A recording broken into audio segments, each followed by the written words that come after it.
नमस्कार दोस्तों। Donald Trump ने टैरिफ क्या लगा दिए, पूरी दुनिया को हिला के रख दिया। अब पहले तो ये देखने में लगता है कि क्या ये बेवकूफी है। दूसरा लगता है कि भाई नहीं, हो सकता है कि एक मास्टर स्ट्रोक हो।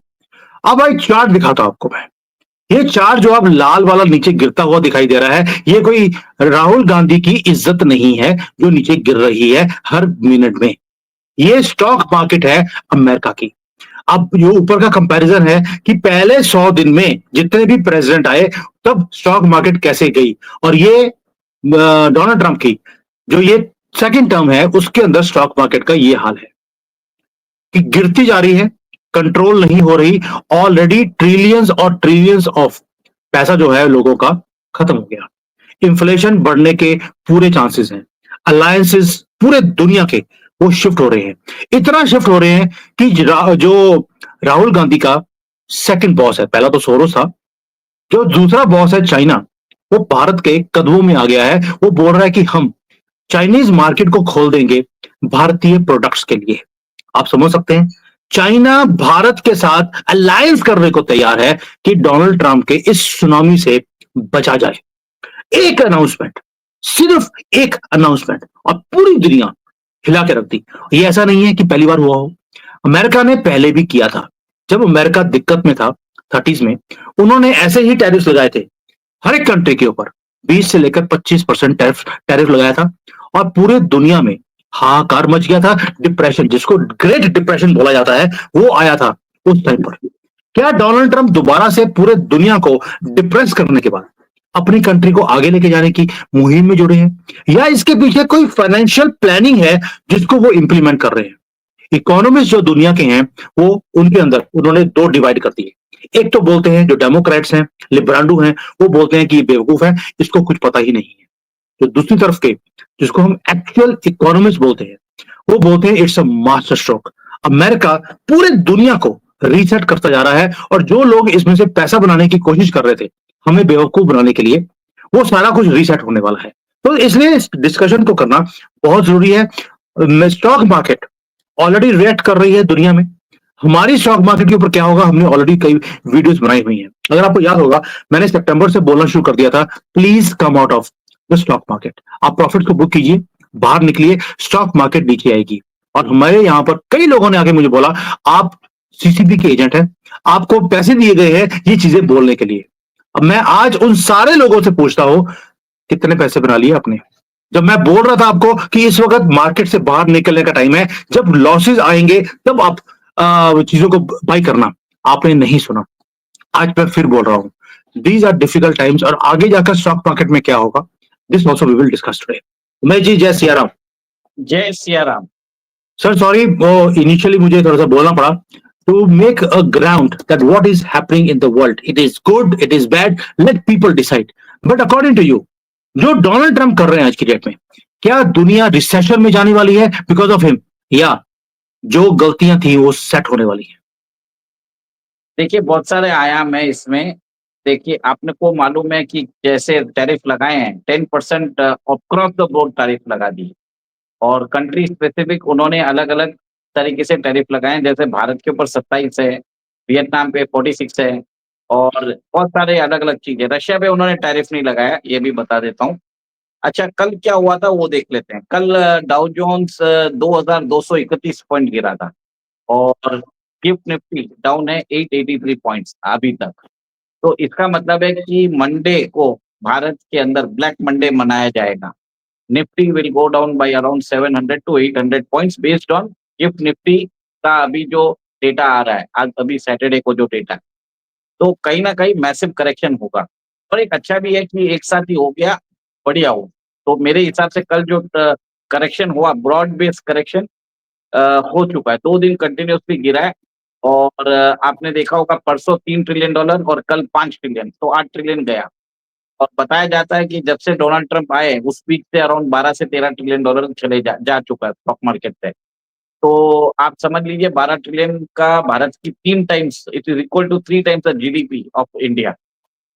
अब इसमें ये देखने की बात है कि आपने जो बात की है स्मूथ हॉली एक्ट, जिसमें 20,000 आइटम्स पे 20% अक्रॉस द बोर्ड टैरिफ लगाई थी, और 1930 के बाद 1935 ग्रेट डिप्रेशन आ गया था। देखिए, एवरी अदर इकोनॉमिक साइकिल के बाद इकोनॉमी सीखती है। सेंट्रल बैंक सीखता है कि उसको अवॉइड कैसे किया जाए।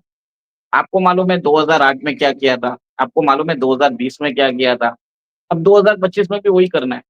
अभी आपको मालूम होगा कि $9.2 ट्रिलियन का डेब्ट रीफाइनेंस करने की बात चल रही है। जो 10 ईयर यील्ड था, जो 4.6% था, वो 4.1% हो गया है। इससे बताया जाता है कि जिसके कारण इंटरेस्ट पेमेंट का फ़ायदा हो जाएगा $460 बिलियन का। और सेकंड, जो स्टॉक मार्केट में जो बबल बन चुका था, उसको एक तरह से फूटना ही था। ये आज नहीं तो कल जाके फूटता। तो डोनाल्ड ट्रम्प ने क्या बोला, चलो मैं ही फोड़ देता हूँ। इससे क्या होगा, सारा पैसा ट्रेज़री बॉन्ड्स में जाने वाला है। तो एक तरह से डॉलर के अंदर और भी ज़्यादा मतलब पैसे जाएँगे, और भी ज़्यादा लोग ट्रेज़री बॉन्ड्स खरीदेंगे। तो एक तरह से डॉलर स्ट्रॉन्ग होने वाला है। ठीक है, टेम्परेरी अभी कुछ ना कुछ वो मेजर करेंसीज़ के अगेंस्ट वो वीक हुआ है। तो दैट इज़ रिलेटिव स्ट्रेंथ होता है करेंसीज़ का। तो मेरा ये मानना है कि आप ये देख लीजिए, टैरिफ के कारण उनको 540 या $550 बिलियन उनको मिलने वाले हैं एज़ टैरिफ टैक्सेस, ठीक है? तो 1 ट्रिलियन तो ये हो गया। डीओजी में उन्होंने बोल दिया कि हम $1 ट्रिलियन का सेविंग करेंगे, तो 2 ट्रिलियन सेव कर लिए ऐसे। और आपको मालूम है अमेरिका में जो टोटल रेसिप्ट्स है, it is 4 trillion and the total expenditure is 6 trillion. तो इनका यही मानना है कि 6 ट्रिलियन को 4 + 2 6 ट्रिलियन करके उनका जो बजट डेफिसिट है बढ़ने नहीं देंगे। Second, manufacturing will come to America. बड़ी-बड़ी कंपनीज़ ने अनाउंस किया है। हमारे अदानी जी ने भी अनाउंस किया है कि $15 बिलियन वो इन्वेस्ट करेंगे। Hyundai ने अनाउंस किया है $20 बिलियन इन्वेस्ट करेंगे। Major companies are also been asked to relocate them to America के। तो अब क्या होगा कि अमेरिका के अंदर मैन्युफैक्चरिंग फैसिलिटी, कैपेसिटी वापस स्टार्ट किया जाए। अब ये देखने वाली बात है कि ये सस्टेनेबल है या ये सही होगा, that is a challenge. Second, एक और एक चीज़ है कि जैसे-जैसे बात होगी कि इंटरेस्ट पेमेंट ज़्यादा बढ़ेगा, तो मैंने कल भी बोला था क्वांटिटेटिव ईजिंग स्टार्ट हो जाएगा। तो क्वांटिटेटिव ईजिंग का मतलब क्या होता है कि फेड अपना इंटरेस्ट रेट घटाता रहेगा। बट प्रॉब्लम क्या है, अमेरिका में इन्फ्लेशन बढ़ जाएगा, क्योंकि अभी हम्म। टैरिफ के कारण डे टू डे चीज़ें का इन्फ्लेशन बढ़ जाएगा। तो एक तरह से वापस एक बबल बन सकता है। तो एक तरह से जो वहाँ की फेड है, उसको समझ में नहीं आ रहा क्या करना है। This is a purely a gamble. अगर बेट्स अगर सही नहीं सर, निकल गए। सर देखिए एडमिनिस्ट्रेशन जो है ट्रम्प की, वो बेवकूफ नहीं है। उन्हें मालूम है कि शॉर्ट टर्म में कंज्यूमर्स को लॉस हो सकता है, बिकॉज जो ये इन्होंने इतना टैरिफ लगा दिया है, वो सारी की सारी फैक्ट्रीज जो ये चाहते हैं कि अमेरिका में लगे, वो ओवरनाइट तो लग नहीं सकती। It will take time. That mean 2 साल का विंडो मिल गया, जब तक मिड टर्म पोल्स आएंगे दिसंबर 2026 तक, तब तक ये सारी फैक्ट्रीज यहाँ पे लग चुकी होंगी, बेनिफिट्स आने शुरू हो जाएंगे, इन्फ्लेशन कम हो जाएगा। I think they are now nearing the mid term, ये रिलीफ मिलना शुरू होगा लोगों मैं को, उसका मैं फायदा वहीं डोनाल्ड ट्रम्प को मैं होगा। मैं वहीं पे आ रहा था सर, आप बोल रहे हो, मैं आपको ये बोल रहा हूँ गैम्बल है, बट कैसे ये सही बजा सकता है वो भी बता देता हूँ, कैसे गलत भी हो सकता है वो भी बता देता हूँ।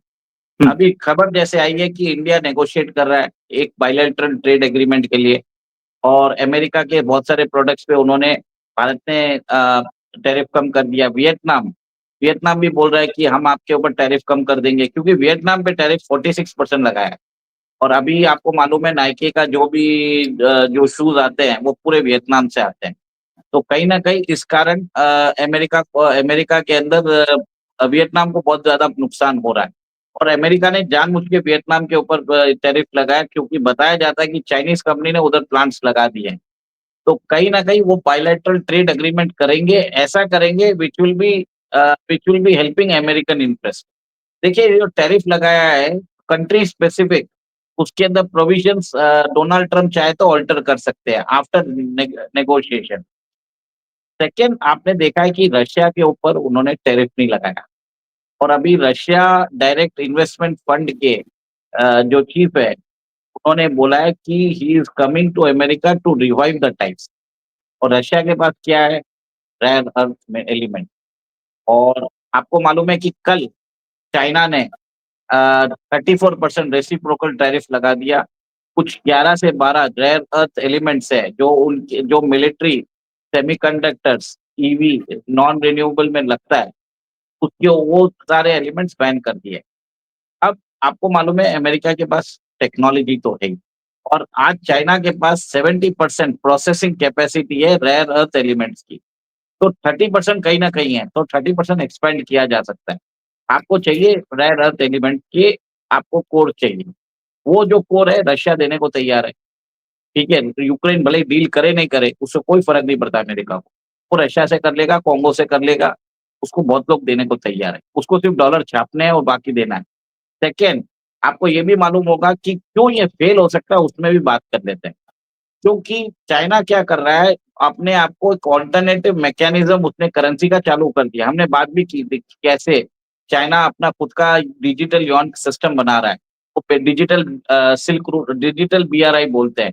इसमें 10 मिडल ईस्टर्न की कंट्रीज़ है, 10 आसियान कंट्रीज़ है, 6 मिडल ईस्टर्न कंट्रीज़ है। तो आपस में वो लोग ट्रेड करेंगे और बोलते हैं कि इससे 98% जो कॉस्ट होता है वो कम हो जाता है और 7 टू 8 सेकंड्स में पैसे मिलना चालू हो जाता है। अब प्लान अच्छा है, कोई प्रॉब्लम नहीं है। बहुत लोग बोल रहे हैं कि जहाँ पे अमेरिका ने एड बंद करी है, चाइना रिप्लेस कर देगा। चाइना आईएमएफ को भी रिप्लेस कर देगा। बट कुछ दिन पहले हमने एक खबर देखी थी कि चाइना का जीडीपी 300% है, डेट टू जीडीपी, जबकि अमेरिका का 120% है और डोनाल्ड ट्रम्प ट्राई कर रहे हैं कि अमेरिका की इकोनॉमी में वो डेट बढ़े नहीं। चाइना को कोई पूछने वाला नहीं है, 300 का 400 भी हो सकता है। तो ये कितने दिन होगा हमको नहीं मालूम। अगर मॉडल देखा जाए तो अमेरिका का मॉडल मेरे को बेहतर समझ में आ रहा है, ये मेरी थिंकिंग है।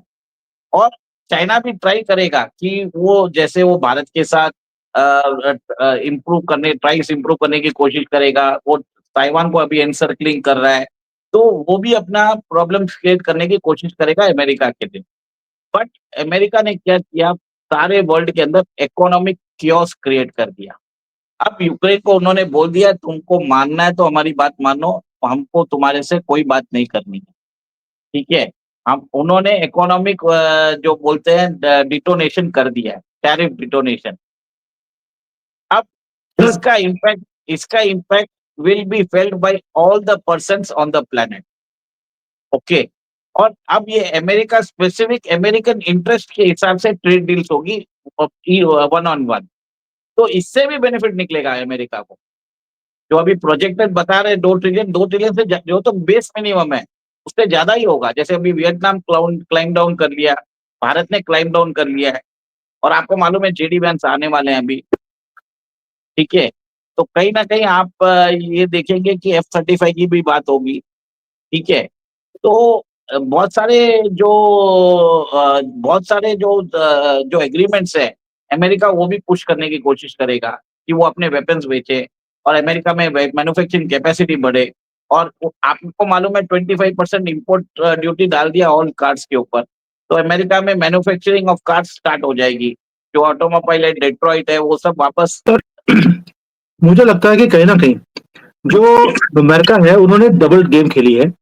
टैरिफ लगा दिए दूसरे कंट्रीज के ऊपर, लेकिन अपने कंज्यूमर्स को बचाने के लिए मुझे लगता है कहीं ना कहीं वो करेंसी को भी डीवैल्यू या इवैल्यू करेंगे, रीवैल्यू करेंगे, ताकि जो इंपोर्ट्स हैं वो चीपर हो जाए, लेकिन टैरिफ को हटाया नहीं जाए। यानी कि उसमें भी रेवेन्यू ये कमाने वाले हैं। It's a double sword sir. दुनिया को कदमों में लेके आने के लिए अमेरिका ने अपनी पावर दिखा दी। ये वैसे ही काम है जैसे मोदी जी ने एक बार मलेशिया को औकात दिखाई दी, हमने उनका पाम ऑयल इंपोर्ट करना बंद कर दिया था, प्रेसिडेंट को रिजाइन करना पड़ा क्योंकि उनकी इकोनॉमी नीचे आ गई थी। जब आपके पास बाइंग कैपेसिटी है, आपके पास कंजम्पशन की एक कैपेसिटी है, आपको अपना साइज दिखाना पड़ता है। आपने पाकिस्तान से चीजों को इंपोर्ट करना बंद कर दिया, उनको टमाटर और आटा भेजना बंद कर दिया, आज भीख मांग रहे हैं। ये है भारत का स्केल। और कल तो मोदी जी ने इवन की मोहम्मद मोहम्मद यूनुस को भी क्या थप्पड़ मारे, मुंह के ऊपर गालियां निकाली हैं मां बहन की, कि भैया बंदे का पुत्र बन जा, वरना मुझे तुझे ठीक करना आता है। तो ये होता है अपना स्केल दिखाना। डोनाल्ड ट्रंप क्या आपको लगता नहीं है he is showing his scale, his power to the world? Sir एक और एक चीज़ आप देखिए, चाइना का जो एम्ब्रिज है उसको काउंटर करने के लिए उन्होंने यूएस के अंदर जो उनके बैंक्स हैं उनको stable coins dollar link stable coins निकालने को बोल दिया है। बिटकॉइन को वो स्ट्रांग कर रहे हैं। कल गोल्ड का दाम गिरा है, सिल्वर का दाम गिरा है, सिल्वर में तो 13 to 15% कुछ कल गिरा था इंडियन मार्केट में। उसका सिग्नल और मॉर्निंग स्टार का रिपोर्ट आया कि gold can fall up to 2500 ounce.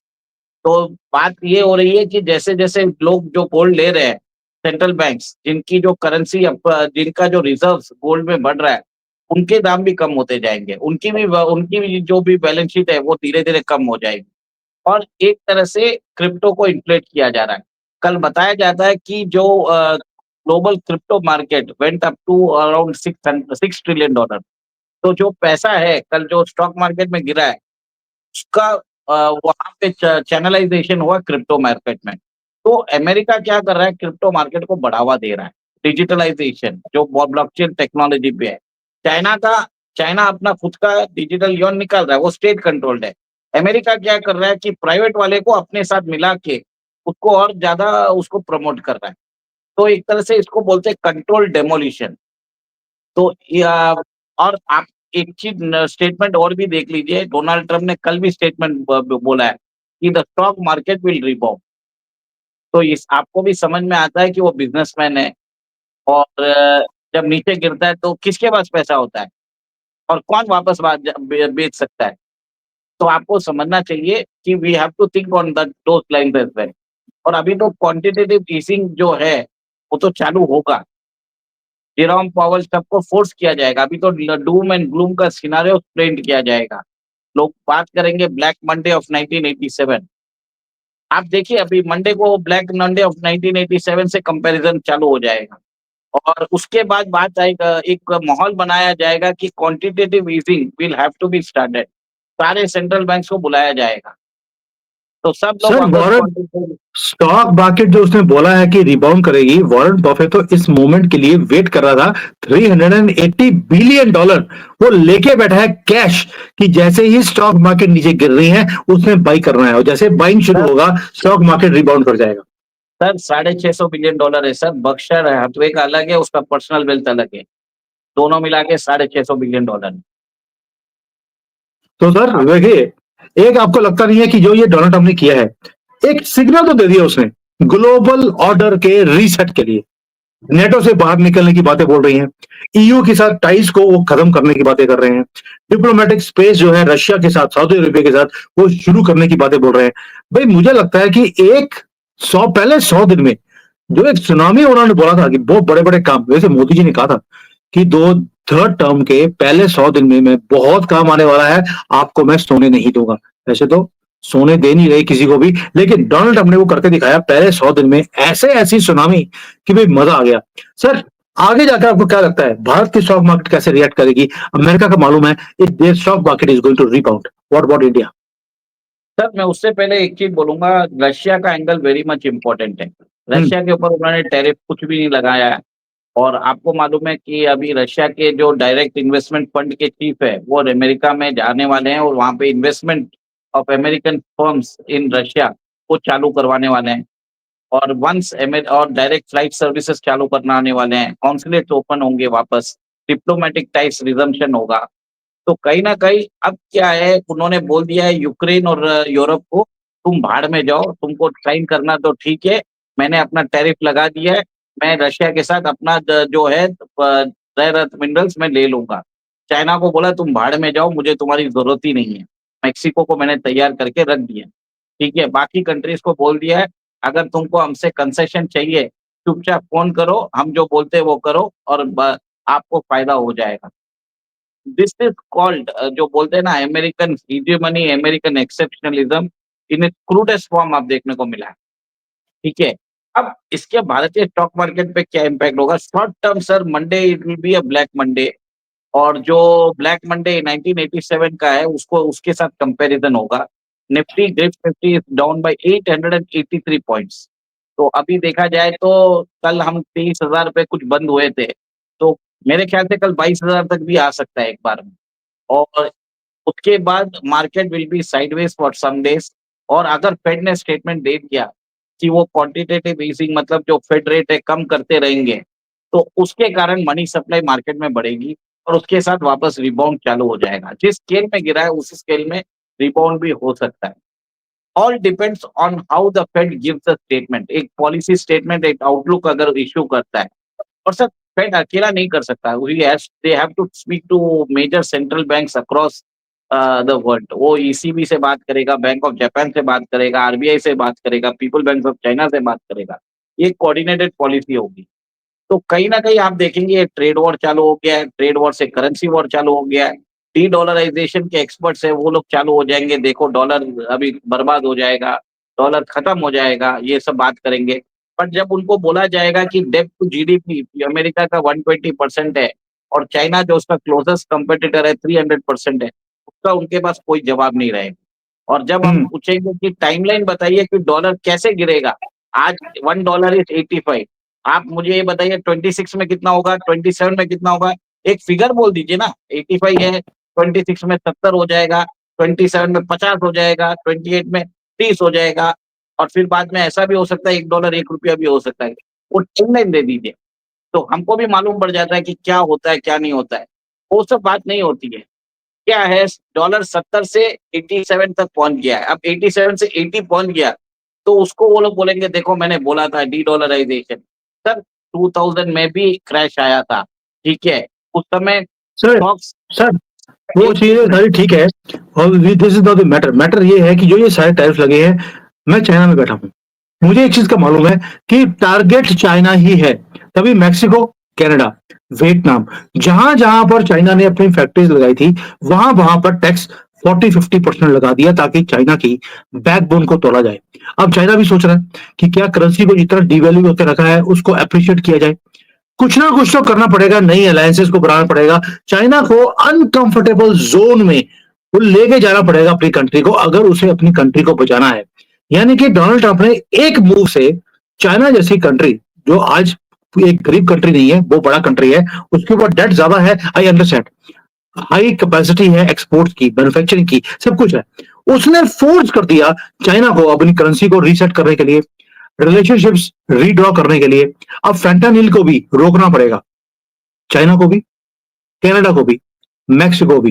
यानी कि जो राहुल गांधी अमेरिका में जाकर ड्रग्स खरीद कर लेके आता था, अब वो उसको नहीं लेके आना पड़ेगा, अब वो उसको चाइना जाना पड़ेगा ड्रग्स को खरीदने के लिए। वैसे चाइना में ड्रग्स मिलते नहीं है, या बनते जरूर है दुनिया को ड्रग्स की लत लगाने के लिए, लेकिन चाइना में बैन है। तो ये जो यूएस इकोनॉमी ने जो ये एक मूव किया कि पूरी दुनिया की इकोनॉमी को रीसेट करने के ऊपर डाल दिया, सर इसमें आपको क्लियर विनर और लूजर कौन दिखता है? देखिए क्लियर विनर तो वो कंट्रीज होंगे जहाँ पे US investments will shift from China and other countries, और जो गेनिंग कंट्रीज होगी जिसके पास प्रोडक्शन कैपेसिटी रहेगा, जिसके पास यूएस ने टैरिफ कम लगा के रखी है, और जिसके यूएस के साथ रिश्ते अच्छे होंगे, उसको फायदा होगा। इमीडिएट में मुझे फायदा लग रहा है मेक्सिको को होना चाहिए, और जिस हिसाब से भारत को भी कुछ फायदा होता हुआ नजर आ रहा है, but we have to wait. And अभी वियतनाम तो अभी उन्होंने कल ही अपने शस्त्र डाल दिए। उन्होंने बोल दिया ट्रम्प माई बाप, आप जो बोलोगे हम करने को तैयार है, ज़ीरो टैरिफ के लिए हम रेडी है। तो कहीं न कहीं आप देखेंगे कि जैसे जितनी जल्दी आप मानोगे उतना ज़्यादा आपके लिए फ़ायदा होगा, और वो होगा अमेरिकन शर्तों के हिसाब से। जो माइक केनेरी या जो कीथ स्टार्मर है, जो इतनी बकबक करते थे, उनको समझ में आ जाएगा कि ये लिबरलिज़्म, वोकिज़्म, ये लोग जो प्रोग्राम चला रहे थे, ये सब खत्म हो जाएगा। क्लियर कट ट्रेड नेगोशिएशन होगा कि आप हमको क्या फ़ायदा दे रहे हो। मार्को रूबियो ने बोल भी दिया अमेरिका नेटो से जाने वाला नहीं है, कि कल ही स्टेटमेंट दिया है, और उसने बोल भी दिया है कि आपको 5% आपको खर्चा करना ही पड़ेगा। तो एक तरह से अमेरिका का ऑर्डर आ गया है, सबको कंप्लाई करने को बोल दिया है।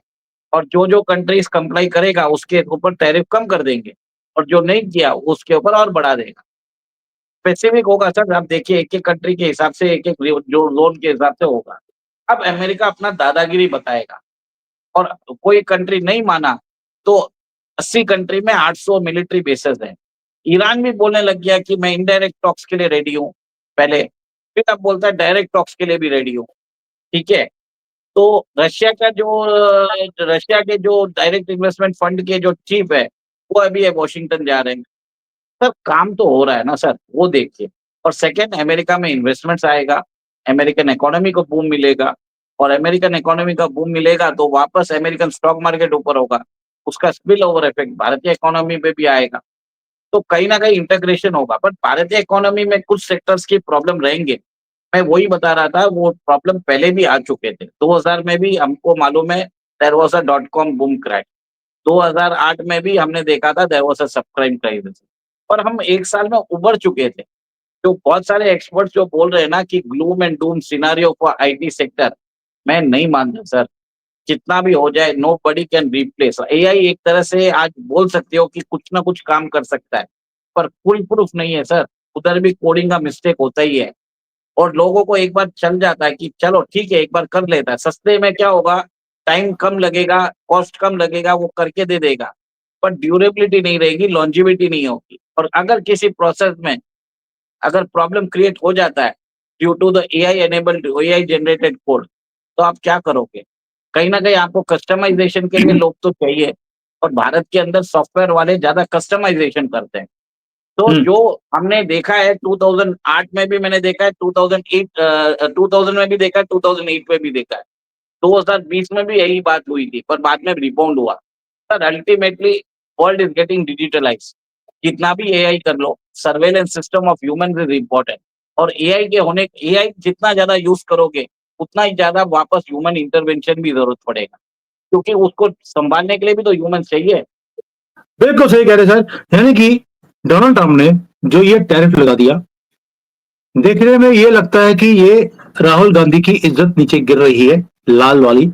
लेकिन ये वो नहीं है सिर्फ, चलो उसकी तो कभी थी ही नहीं और गिर भी जाएगी। वो कहते हैं नर्क से नीचे कहाँ चला जाएगा, नर्क में तो वो है ही है। लेकिन जो अमेरिका ने किया वो डबल स्वॉर्ड है। अगर जीते तो आप देखेंगे कि जो डेट उनका बढ़ता जा रहा है वो कम होना शुरू होगा, स्पेंडिंग जो है वो कम होगी गवर्नमेंट की, जियो पॉलिटिकली अमेरिका रेलिवेंट होना शुरू हो जाएगा इन अ बिगर वे इन द होल वर्ल्ड। और साथ में जो इनका मैन्युफैक्चरिंग बेस है वो बढ़ना शुरू होगा अमेरिका का, अगर बढ़ा तो। लेकिन इसके लिए 2 साल लग जाएंगे, तब आएगा मिड टर्म और मिड टर्म में इनको फायदा होगा। लेकिन अगर उल्टा पड़ गया, अगर पूरे वर्ल्ड ने भी वैसे ही टैरिफ लगा दिए अमेरिका के ऊपर जैसे इन्होंने लगाए हैं, तो उल्टा ऐसे पड़ेगा कि इन्फ्लेशन बढ़ जाएगा अमेरिका में। और साथ में जो मिड टर्म है उसमें भी डोनाल्ड ट्रंप नहीं जीत पाएंगे। और जो अभी इतने जोरों शोरों से वो साइन करते जा रहे हैं अपने एग्जीक्यूटिव ऑर्डर्स, वो नहीं कर पाएंगे। डेमोक्रेट्स उनकी जान लेके रखेंगे। तो यानी कि ये गैम्बल है, दोनों तरफ जा सकता है अगले कुछ दिनों में। जैसे उमेश जी ने बोला कि फेड, अब वो जो फेडरल रिजर्व है, फेडरल जो गवर्नमेंट वो है, डिपार्टमेंट है, वो क्या करेगा, कौन सी पॉलिसी निकालेगा, क्या इंटरेस्ट रेट्स को इंक्रीज किया जाएगा, डिक्रीज किया जाएगा, या कोई और पॉलिसी निकाली जाएगी, उसके ऊपर बेस करेगा future of America and Donald Trump also.